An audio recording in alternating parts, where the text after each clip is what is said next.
Bonsoir à chacun et chacune d'entre vous. Je vous ai fait une capsule, une étude sur le chemin de croix et les 14 stations du chemin de croix. Cette croix qui est la nôtre, qu'il faut porter, il faut passer donc les différentes épreuves de ce chemin de croix pour enfin réussir l'épreuve, que ce soit la mort, que ce soit la séparation, la perte d'un être cher, enfin une épreuve. Nous devons donc porter notre croix, suivre le Christ et revêtir l'homme nouveau, ressusciter à nous-mêmes, mourir à nous-mêmes dans certaines fois. C'est notre chemin. C'est le chemin de la spiritualité. Et c'est comme ça, en portant notre croix, que nous nous élevons spirituellement. C'est donc l'ultime étape avant la résurrection. Il nous faudra l'exemple du Christ pour renaître à soi-même, porter cette croix pour passer les épreuves. Tout le monde a une croix qu'il lui faut porter, un défaut, une tare, quelque chose qui le suit depuis sa naissance, toute sa vie.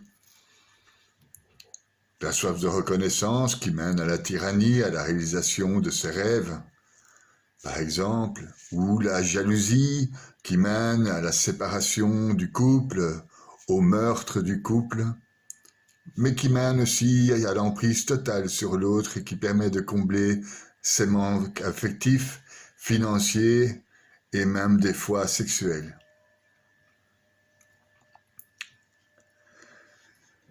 D'autres encore, c'est la bonté ou la pingrerie excessive qui mène au désarroi et à la perte de l'estime de soi.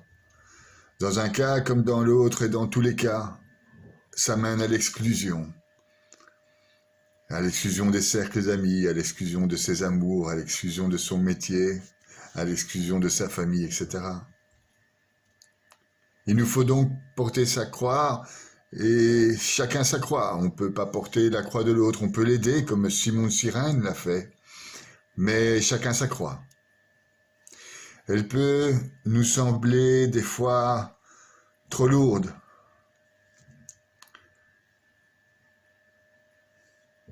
Mais si vous vous posez la question de la croix, qui est en fait la pierre angulaire de notre temple intérieur, c'est que vous êtes déjà en bonne voie vers la réparation.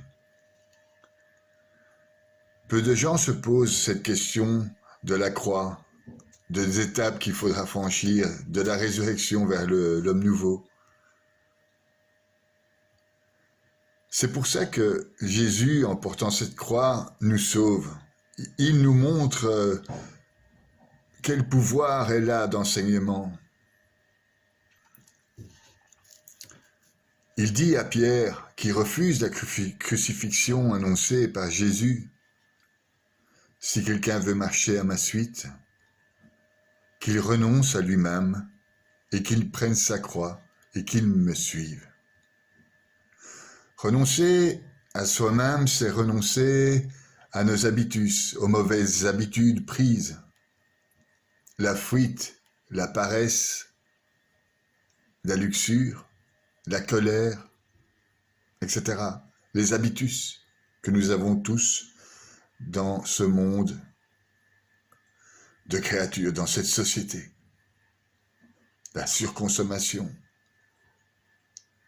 Et on oublie de regarder notre temple intérieur et on oublie de rechercher cette croix à porter pour revêtir l'homme nouveau et pour mourir à soi-même.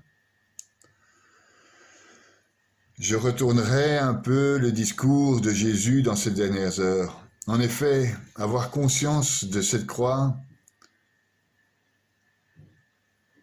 c'est savoir la porter pour suivre le Christ, sanctifier son nom, laisser la place intérieure à son règne, la place pour lui dans notre âme, pour savoir appliquer alors ses commandements dans notre vie. D'autre part, une fois suivi, il nous est plus facile de porter notre croix. On l'a en exemple. On découvre qui est cette croix, quel est son sujet, quel est son poids, quelle est sa texture. Et on sait, grâce au Christ, quelle sera notre rédemption. On sait que ce sera notre résurrection.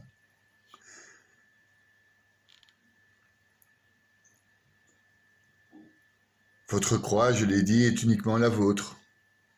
Il vous faudra la porter.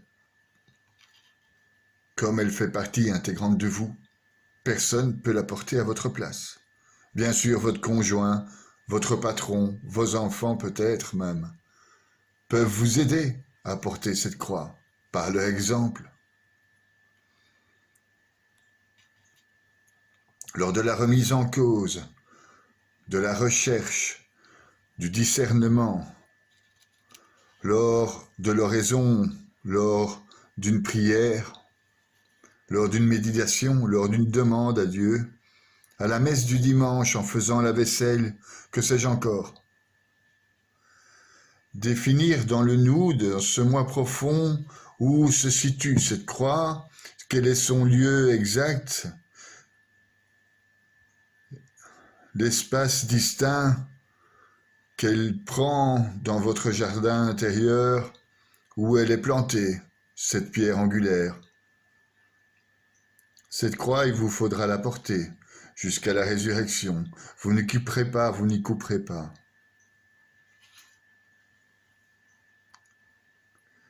Elle vous mènera à l'homme ou la femme nouvelle.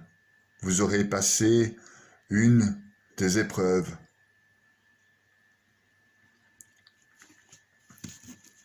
Si vous ne ressuscitez pas ou si vous ne mourrez pas à vous-même, vous resterez coincé en chemin. Ce serait dommage de rester coincé en chemin toute votre vie, sur une étape de ce chemin que vous n'aurez jamais passé.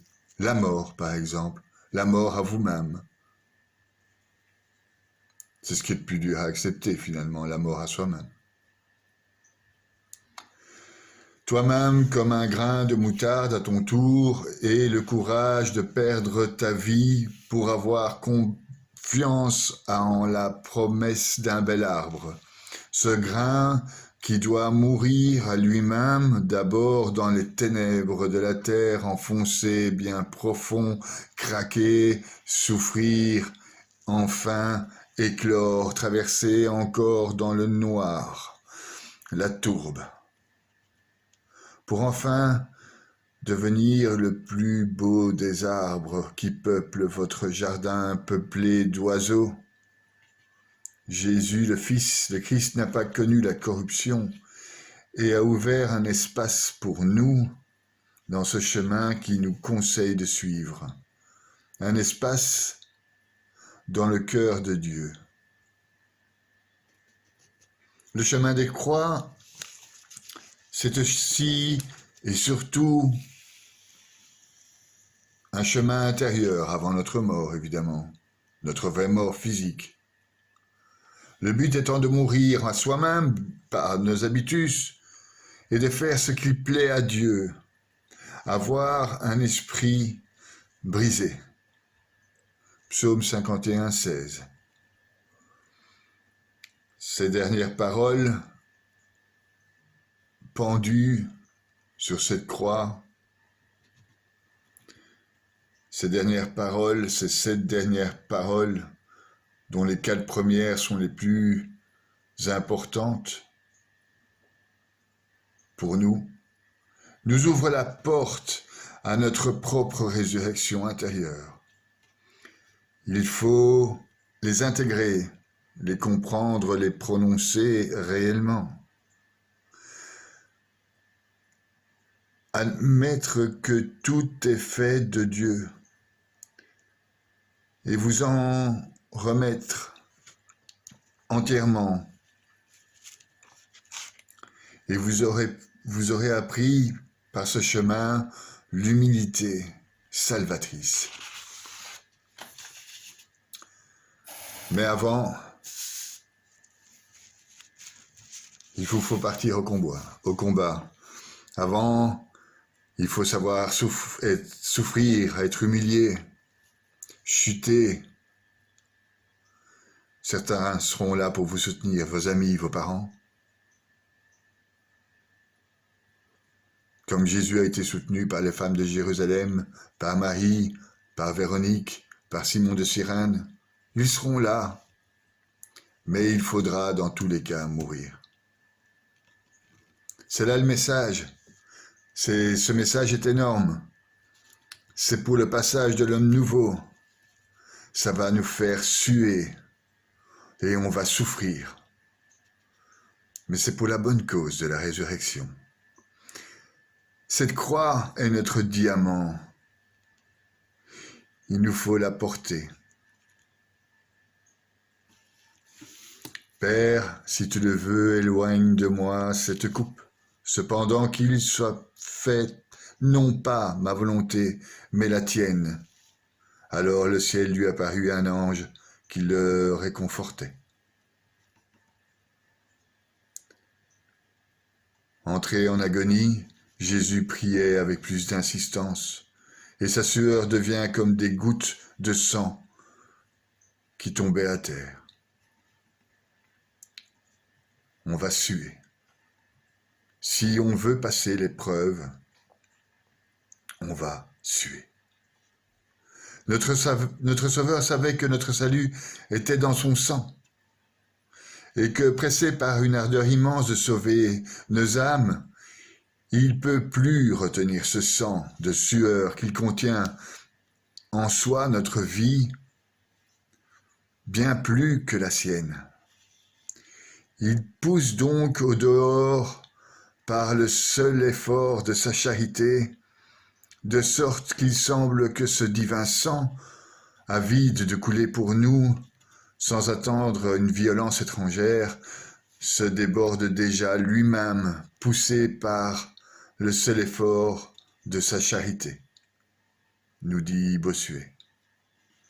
Les dernières paroles d'un homme, sentant sa mort approcher, sont peut-être les paroles les plus vraies qu'il n'ait jamais prononcées.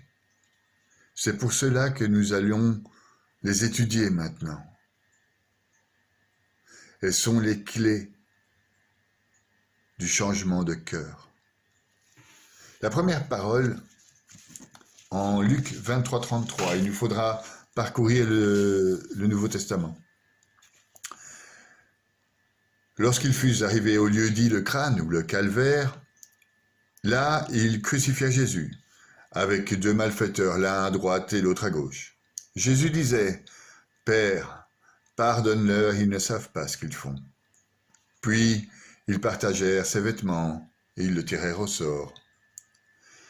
Jésus offre une dernière fois son pardon. Après toutes les souffrances endurées, une dernière fois, il offre ce pardon.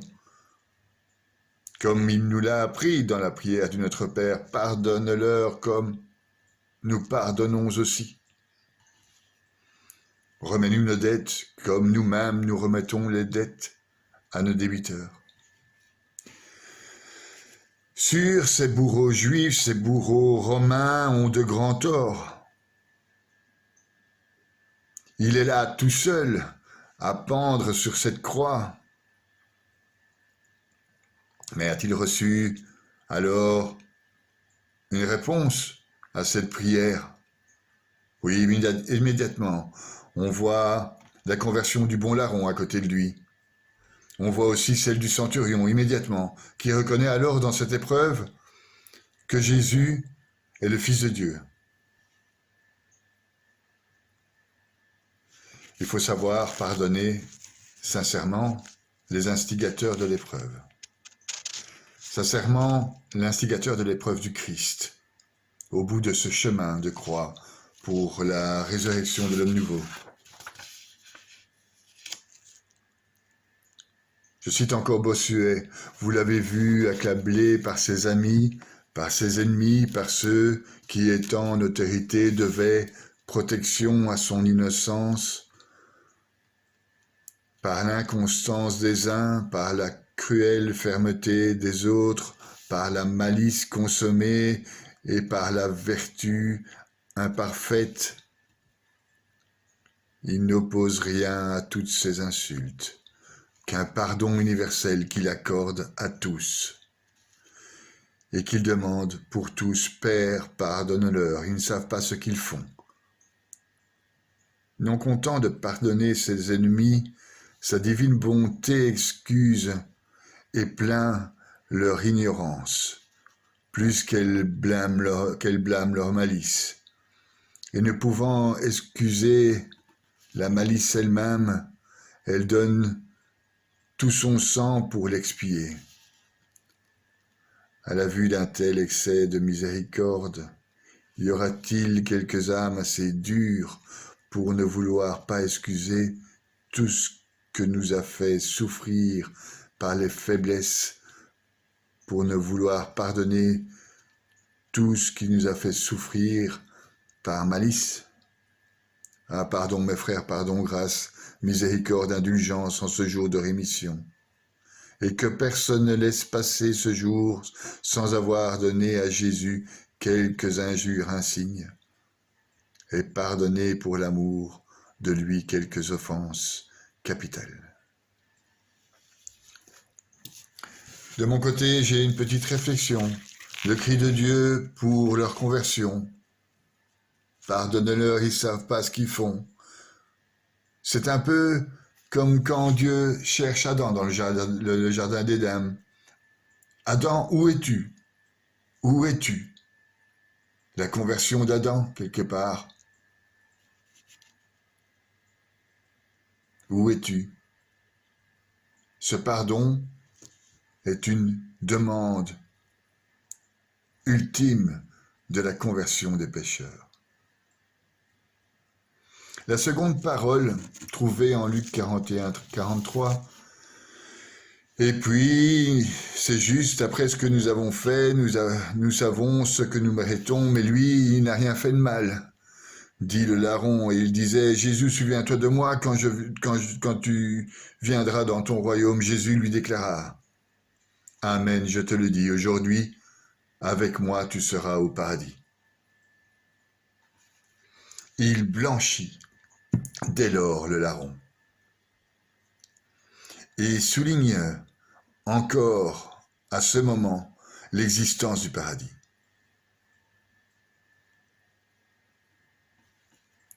Père, ce que tu m'as donné, je veux que là où je suis, ils soient eux aussi avec moi et qu'ils contemplent ma gloire, celle que tu m'as donnée parce que tu m'as aimé avant la fondation du monde. Mais cette notion de pardon et de paradis, Olam Haba, existe déjà dans les Écritures. En Isaïe 1,17, apprenez à faire le bien, recherchez le droit, mettez au pas l'oppresseur, rendez justice à l'orphelin, défendez la cause du veuve.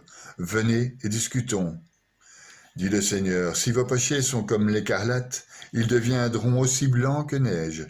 S'ils sont rouges comme le vermillon, ils deviendront comme de la laine. Non seulement il faut pardonner, mais aussi il faut souhaiter le meilleur à celui qu'on pardonne, à ceux qui nous font porter la croix. Car finalement, c'est grâce à eux qu'on ressuscitera. La troisième parole se trouve en Jean 19, 25. Or, près de la croix de Jésus se tenaient sa mère, sa sœur, Marie, femme de Clopas, et Marie-Madeleine. Jésus, voyant sa mère, et près d'elle le disciple qu'il aimait, dit à sa mère, « Femme, voici ton fils. » Puis au disciple, « Voici ta mère. » Et à partir de cette heure-là, le disciple l'a pris chez lui. En fait, avant de mourir à soi-même, avant de mourir tout court, Jésus met de l'ordre chez lui. dans sa maison avant de mourir. Il prend soin de sa maman. Il prend soin de son meilleur ami en tristesse. Dire adieu à quelqu'un de manière correcte, avec la source de cette épreuve est la moindre des choses, le moindre des respects. C'est aussi sanctifier l'épreuve qui permet la résurrection.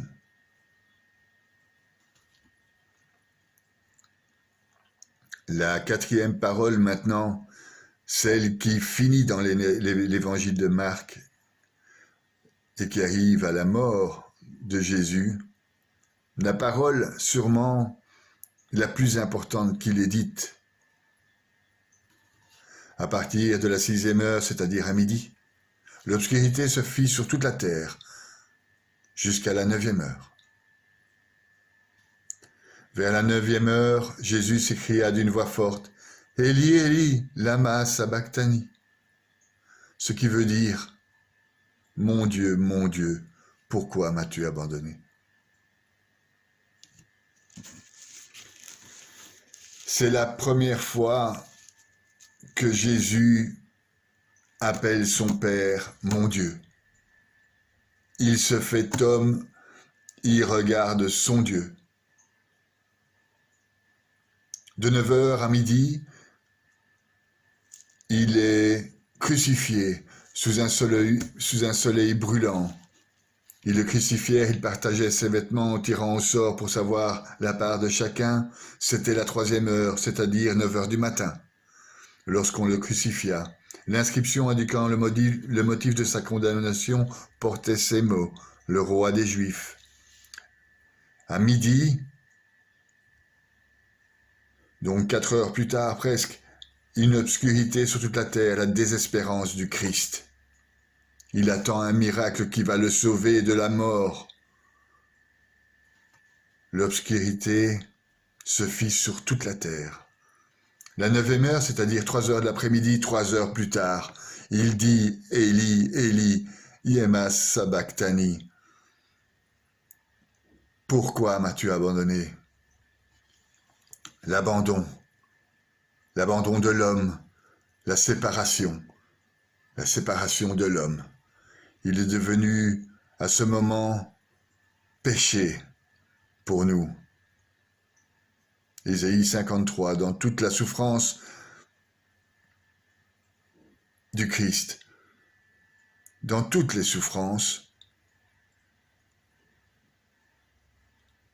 nous apparaissent comme la disparition de Dieu, la perte de Dieu, la perte de son aide. L'espérance de la foi nous apprend que non. C'est justement dans ces moments qu'il se laisse rencontrer. Il y a un conditionnel, c'est de le laisser entrer en nous, de manière volontaire, par l'étude et la prière, par l'amour. Comme nous dit saint Paul aux Corinthiens, « Il m'a déclaré, ma grâce te suffit, car ma puissance donne toute sa mesure dans la faiblesse. C'est donc très volontiers que je mettrai plutôt ma fierté dans mes faiblesses, afin que la puissance du Christ fasse en moi sa demeure. » Quand le Seigneur aime quelqu'un, il donne de bonnes leçons. Il corrige tous ceux qui l'accueillent comme des fils. Ce que vous endurez est une leçon. Dieu se comporte envers vous comme envers ses fils. Et de quel est le fils auquel son père ne donne pas de leçons? Si vous êtes privé de leçons, que tous les autres reçoivent, c'est que vous êtes des bâtards et non des fils. Hébreux 12. Je vais maintenant lire une phrase, un extrait de Friedrich Nietzsche. Celui qui souffre profondément, enfermé en quelque sorte dans sa souffrance, jette un regard glacial au dehors sur les choses. Tous ces petits enchantements mensongers où se meuvent généralement les choses, lorsque le regard de l'homme bien portant s'y arrête, ont disparu pour lui. Il s'aperçoit lui-même couché, lui devant lui, sans éclat, sans couleur. Pour le cas où il aurait vécu jusque-là pour s'en tirer, et peut-être s'en tirer le seul moyen. Il est possible qu'il advint ainsi du fondateur du christianisme, suspendu à la croix, car ces paroles les plus amères qui furent jamais prononcées, « Mon Dieu, pourquoi m'as-tu abandonné ?» contiennent, lorsqu'on les interprète dans toute leur profondeur, comme on en a le droit, le témoignage d'une complète désillusion, de la plus grande clairvoyance sous le mirage de la vie. Au moment de la souffrance suprême, le Christ devient clairvoyant lui-même. Isaïe 53, méprisé, abandonné des hommes, homme de douleur, familier à la souffrance, il était pareil à celui devant qui on se voile la face, et nous l'avons méprisé et compté pour rien. En fait, c'était nos souffrances qu'il portait, nos douleurs dont il était chargé. Nous nous en pensions qu'il était frappé, meurtri par Dieu, humilié. Or, c'est à cause de nos révoltes qu'il a été transpercé, à cause de notre faute qu'il a été broyé. Le châtiment qui nous donne la paix a pesé sur lui. Par ses blessures, nous sommes guéris. Nous étions tous errants comme des brebis. Chacun suivait son propre chemin. Mais le Seigneur a fait retomber sur lui nos fautes, à nous tous. Vous pouvez lire Osée 11. Vous pouvez lire Isaïe 49. Vous pouvez lire aussi Galates 3,15.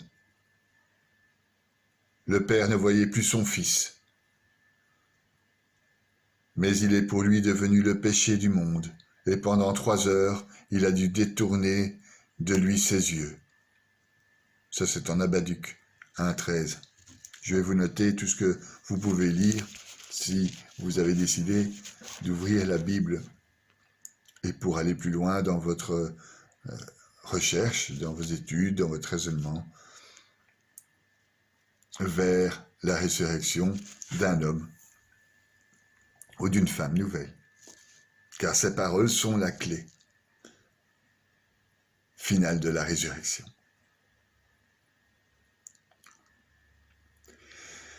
La Trinité, le Père, le Fils et le Saint-Esprit ne peut être séparée, bien sûr, mais ça reste là une épreuve déchirante de l'humanité de Jésus. Il a reçu dans son humanité le courroux de Dieu pour qu'il puisse pour nous porter le péché des hommes. L'espérance, vous savez, ce n'est pas l'espoir. L'espérance, elle est l'intime de Dieu. L'espoir est humain, comme Jésus, quand il s'est fait homme. Il craque sous le poids de la chair.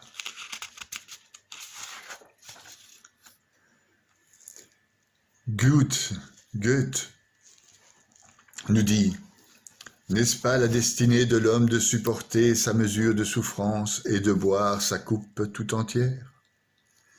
Et si le Dieu du ciel trouva le calice trop amer pour ses lèvres humaines, pourquoi ferais-je le magnanime et affecterais-je de la trouver agréable cette coupe? Et pourquoi sentirais-je une fausse honte dans les moments terribles où tout mon être frémit entre l'existence et le néant, où le passé brille comme un éclair sur un ténébreux abîme à venir, où tout s'écroule autour de moi? N'est-ce pas la voix de la créature, angoissée, défaillante, entraînée dans le précipice par une force irrésistible, de s'écrier en frémissant dans les plus secrets des profondeurs, de ses forces épuisées par un inutile combat. Mon Dieu, pourquoi m'as-tu abandonné? Devrais-je rougir de cette parole s'il m'arrivait de sentir un jour l'angoisse en présence du moment auquel n'a pas échappé celui qui roule le ciel comme une tente? Dieu n'interviendra pas à ce moment. Jésus doit mourir et ressusciter. Là est le plan pour le dessein de l'humanité. Mourir à nous-mêmes. Voilà, nous en sommes à la 4e parole de Jésus-Christ. Maintenant, nous arrivons aux 3 dernières paroles. La parole du tout accompli. Les paroles de la finitude de ce que Jésus avait à faire et à nous montrer. La 5e parole, donc, est le « j'ai soif », la conclusion de son dernier combat. Après cela, sachant que tout désormais était achevé pour l'Écriture s'accomplisse, jusqu'au bout, Jésus dit « j'ai soif ». Jean 19, 28. On peut retrouver dans le psaume 22, 16, « Ma vigueur a séché comme l'argile, ma langue colle à mon palais, tu me mènes à la poussière de la mort. » On peut le retrouver en psaume 69, 22, « À mon pain ils ont mêlé du poison quand j'avais soif, ils m'ont donné du vinaigre. » En effet, on lui a donné du vinaigre quand il a demandé de l'eau. Il avait soif, on lui a donné du vinaigre, mais ça lui a permis de délier sa bouche collée, sa langue collée à son palais. Il a pu s'exprimer. Les écritures de David sont accomplies.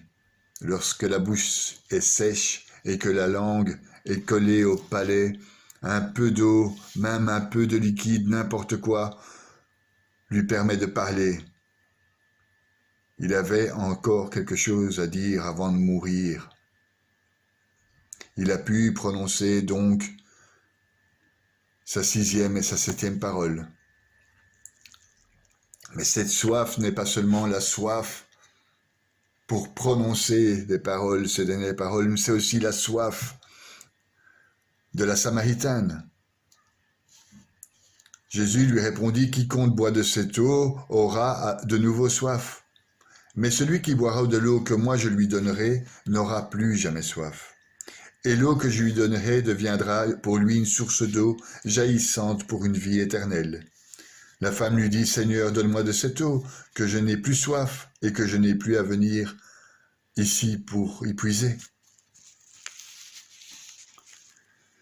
C'est de l'amour de l'un et des autres que l'homme a besoin pour vivre. C'est de la soif de l'autre et de son amour dont on a besoin. Mais cette soif manifeste aussi une dépendance. Cette soif manifeste, dans le cas de Jésus, la dépendance que Dieu a par rapport à nous. En effet, il nous faut, dans notre main comme dans notre lieu intérieur, laisser une place à Dieu. Sinon, Dieu ne peut pas rentrer, Dieu ne rentre pas chez vous s'il ne vous a pas laissé la place. Dieu n'existera pas s'il n'est pas en vous. Ça souligne alors la soif de Dieu. La soif de Dieu pour nous et en nous. Une fois en nous, par contre, il est la source qui nous abreuve de miséricorde, d'espérance et de foi. Ces 3 vertus théologales qui nous mènent à la résurrection et vers l'homme nouveau, dans cette volonté de foi. Thérèse nous parle de cette eau dans l'oraison. Il y a 4 manières d'arroser, dit-elle, un jardin pendant l'oraison. D'abord en tirant l'eau d'un puits à force de bras, ce qui exige une grande fatigue de notre part. Ou bien en tournant à l'aide d'une noria, garnie d'un godet, comme je l'ai fait moi, maintes fois. Avec moins de travail, on puise une plus grande quantité d'eau, ou bien en amenant l'eau d'une rivière ou d'un ruisseau, la terre est encore mieux arrosée, voire même mieux détrempée. Il n'est pas nécessaire d'arroser si fréquemment. Le jardinier a beaucoup moins de travail. Enfin, il y a la pluie. Abondante, c'est le Seigneur qui arrose, alors sans le moindre travail de notre part. Cette soif est pour Jésus un terrible moment de solitude. C'est la soif de Dieu dans la souffrance, dans la sèche oraison de la désespérance. Urs von Balthasar nous dit « Chrétiens, prenons garde à ne pas évacuer de notre christianisme le caractère terrible et dramatique de la croix, à la manière dont le monde moderne escamote la mort dans la vie quotidienne. Il ne soupçonne même pas quelles flammes sont nécessaires pour purifier l'homme intérieur de son égarement, ni que ce sont injustement ces flammes qui l'embrasent. Jésus sur cette croix, à travers tout le pharisianisme tranquillisant de notre prétendue religiosité, résonne le cri « Mon Dieu, pourquoi m'as-tu abandonné ?» Dans la nuit la plus noire de l'esprit, alors qu'il souffrait dans chaque fibre de son corps, assoiffé de Dieu et de l'amour perdu, il expie notre bienheureuse indifférence. Il est important de savoir mourir à nous-mêmes, de quitter nos habitus et d'avoir cette soif de connaître Dieu. Quand vous sentez la faim, quand vous vous sentez fini, le désespoir, comme si c'était la fin de la souffrance, vous n'êtes plus très loin de la résurrection. Il faut donc retourner à la source de l'eau de vie et prononcer ces derniers mots sans remettre à la source de vie pour qu'il irrigue notre parole. Ils n'auront plus faim, ils n'auront plus soif, ni le soleil ni la chaleur ne les accablera. Puis l'agneau se tient au milieu du trône, sera leur pasteur pour les conduire aux sources de l'eau de vie. Et Dieu essuiera toutes les larmes de leurs yeux. Apocalypse 7.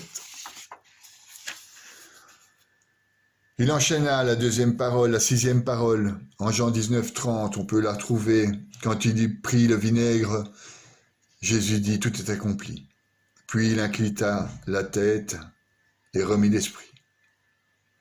En grec, tout est accompli se dit tételestai. Tételestai.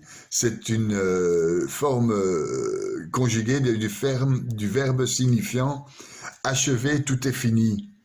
Accomplir une tâche avec perfection. Tételestai est souvent employé pour les éleveurs lorsqu'un animal naissait dans le troupeau et que celui-ci était parfait, sans aucun défaut. Pour la vente, l'éleveur s'écriait Tételestai, Tételestai, tout est accompli. Les artistes ou les ouvriers employaient la même expression comme lorsqu'ils étaient venus à bout de leur œuvre. Tételestai est aussi employé couramment par les Grecs dans le commerce pour signifier que la dette est payée. Christ a donc payé notre dette. Christ a payé notre dette par son sang. Il donne à notre souffrance un sens. Il dit il n'y a pas plus grand amour que de donner sa vie pour ceux qu'on aime. Il rend, par cette ultime parole dans l'humanité du Dieu fait homme, son inéluctable dessein de mener à la mort pour la plus grande valeur de sa miséricorde divine. La souffrance est un chemin de résurrection. Il donne valeur à la souffrance. Il donne aussi valeur à l'amour et à la miséricorde. Tout est accompli. La septième parole enfin, « Père, en tes mains, je remets mon esprit ».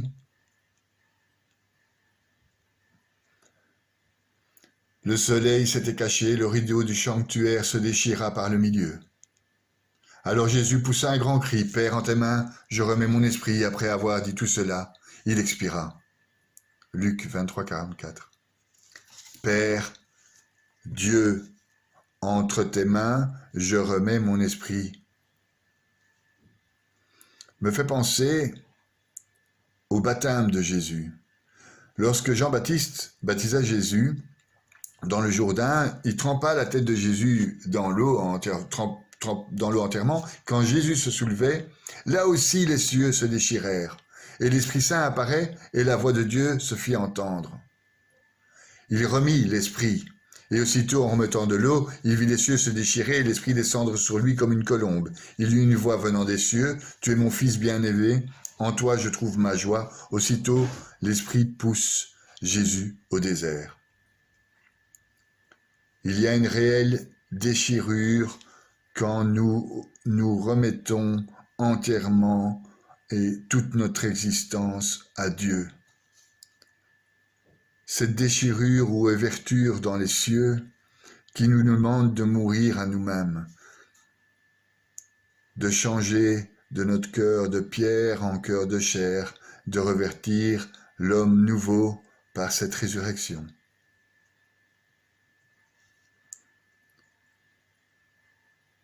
Sainte Thérèse de Lisieux, la charité, voilà ma seule étoile. À sa clarté, je vogue sans détour. J'ai ma devise écrite sur ma voile, vivre d'amour.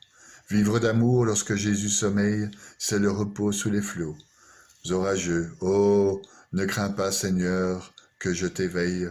J'attends en paix le rivage des cieux. La foi bientôt déchirera son voile. Mon espérance est de te voir un jour, la charité enfle et pousse ma voile, je vis d'amour.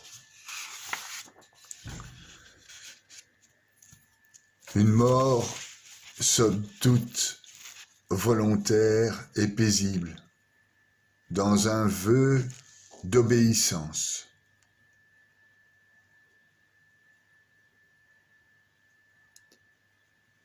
Quand ils arrivèrent à Jésus, il ne lui cassa pas les jambes.